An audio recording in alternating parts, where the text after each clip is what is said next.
Non avevo ancora scritto una riga di mio sulla stampa. Carlo Casalegno, che curava la terza pagina, pensa di farmi esordire al meglio con una recensione al giorno più lungo di Cornelius Ryan.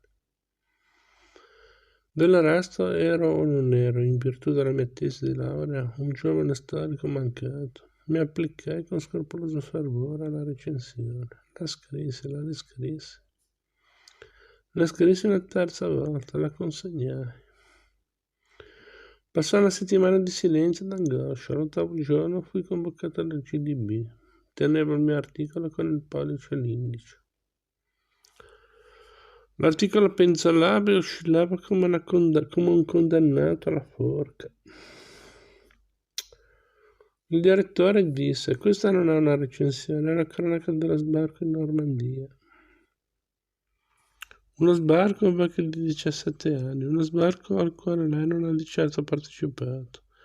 Quindi è una cronaca superata e falsa, e per di più è anche pessima. Non aggiunse altro, la pessima cronaca venne stracciata sotto i miei occhi e finì sfarfallando ai piedi di GDB. Accettai la sentenza con un cenno del capo e me ne andai in silenzio.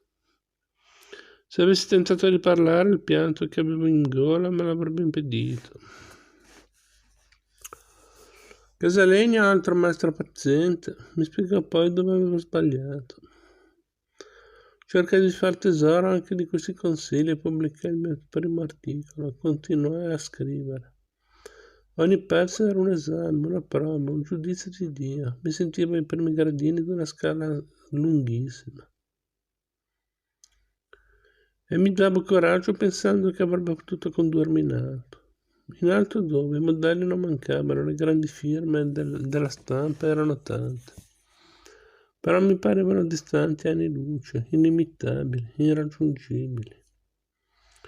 Irraggiungibili persino con il pensiero, mi sentivo, e forse altri giovani giornalisti d'allora si sentivano, un servo della gleba all'interno di un sistema feudale. Il sistema funzionava anche perché io facevo con scrupolo e paura la mia parte.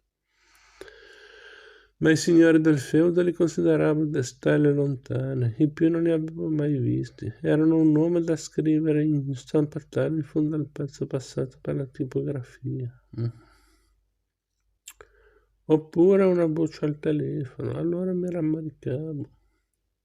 Soprattutto di non aver mai visto uno che se n'era andato dalla stampa quasi 2 anni prima, dopo essere stato cestinato per 3 volte da De Benedetti sul congresso del PSI a Napoli nel 59.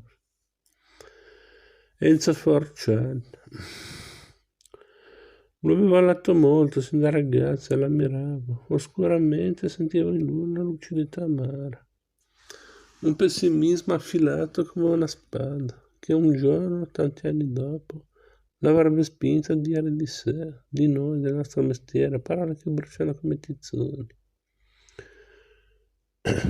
Faccio un mestiere che ha molti punti di contatto con la prostituzione. Il giornalista vive dalla sua penna. Ha delle tariffe. Non sceglie i suoi soggetti d'amore, deve scrivere anche quando non gli va, di ciò che non gli va. E i giornalisti, proprio come le loro sorelle prostitute, hanno sempre vissuto questa condizione come una vergogna. Da una parte gli intellettuali disinteressati, dall'altra i giornalisti. Ammiravo e amavo Vittorio Gorresio, un piccolo signore smilzo, i capelli all'Umberto, il naso a becco, l'aria arrotata e molta ironia, soprattutto verso se stesso. Aveva una fortissima cultura storica, ma non si mostrava mai professionale. Era capace di osservare tutto ciò che era utile al servizio senza mai ostentare la sua presenza, né vestire i panni del giornalista principe. Però l'estate era almeno a distanza da noi giovani, un compagno di lavoro arguto, senza pretese, senza mai uno scatto d'ira, neppure quando il suo pezzo era stato passato a male o titolato con pigrizia. Ma il mio eroe professionale era Giorgio Bocca. Sapevo a memoria l'attacco di un suo articolo su Bigevano. Fare soldi per far soldi, per far soldi. Se esistono altre prospettive, chiedo scusa, non le ho viste. Di abitanti 57.000, di operai 25.000.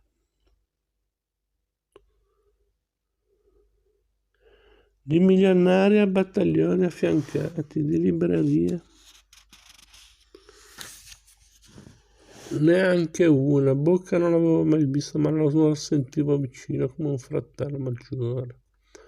Duro, aspro, coraggioso, da imitare. Altre volte invece, quando sul giorno sottolineavo brani delle sue inchieste con la devozione da riservare ai testi d'un maestro, lo consideravo un alieno.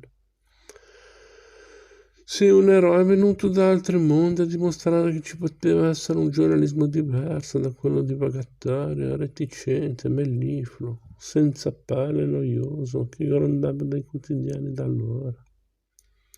Prima fra tutti dal Corriere della Sera, a parte il Gista Corradi, del Corrierone.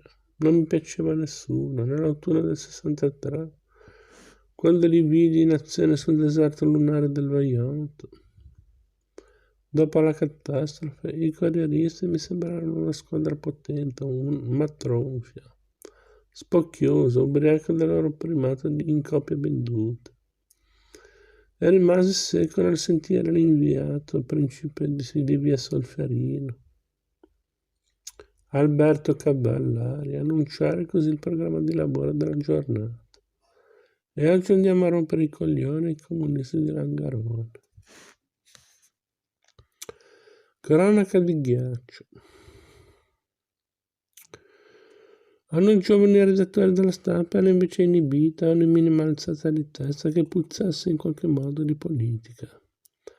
Dovevamo essere paghi del grande mestiere che ci veniva insegnato e per il resto tacere. Tacere nel senso di lasciare a casa le nostre simpatie o antipatie politiche, di non cercare di introdurle di soppiatto nei pezzi, di attenersi alla neutralità dei fatti, tra virgolette, e di credere o fingere di credere in questa neutralità. Mi risuona nella memoria l'ammonimento bonario ma ossessivo del redattore capo di quegli anni, Piero Martinotti. Cronaca di ghiaccio. Era come se fra noi l'azienda editrice corresse un patto non scritto per afferrio. Ci diceva l'azienda: ti offre una scuola professionale di prim'ordine, unica in Italia, e ti aiuta a conquistare un patrimonio tecnico che potrai poi usare sempre nei giornali che vorrai. Ma finché stai qui non mettere il becco dove non ti compete. Non ci competeva, ad esempio, discutere la linea politica della stampa. Ricordo di averne parlato una sola volta con il direttore, anzi fu lui a parlarne con me senza contraddittorio. Mi disse un giorno al CDB: la linea politica della stampa è quella del Partito d'Azione. Rimasi perplesso. Il Partito d'Azione era morto e sepolto da più di 15 anni. E poi quale partito d'azione? Quello moderato, quello giacobino? Bastava la presenza di uomini come Galante Garrone o Casalegno a provare quell'identità. Un bel rebus, ma me lo tenni in tasca senza tentare di scioglierlo.